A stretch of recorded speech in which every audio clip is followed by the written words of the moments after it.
নমস্কাৰ ৰাইজ, আমাৰ মহাবিদ্যালয় সপ্তাহৰ আজি আছিলে বঁটা বিতৰণী আৰু সামৰণি অনুষ্ঠান। তাতে আমি দুজনে নাচিছিলোঁ আৰু আমি দুজনে ওলোৱা ভিডিঅ' এটা আপোনালোকৰ মাজলৈ আগবঢ়াম। আপোনালোকে একদম চাব বুলি আশা থাকিল।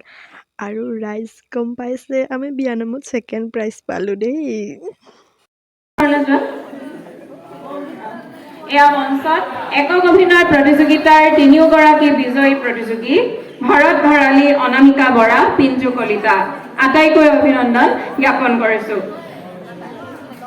আৰু ৰাইজ মই একক অভিনয়ত তৃতীয় পুৰস্কাৰ পাইছোঁ। মানে মই কেতিয়াও ভবাও নাছিলোঁ যে মই পাম।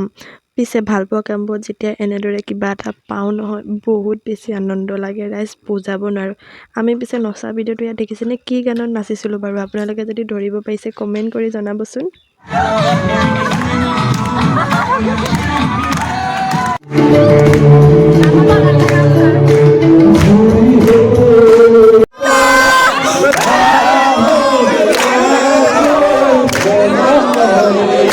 আৰু আমাৰ কলেজত কিবা এটা অনুষ্ঠান হ'ব, ছাৰে গান নাগাব, এনেকুৱা হ'ব নোৱাৰে। আৰু আমি নানাচিম, এয়াও হ'ব নোৱাৰে। ইমানে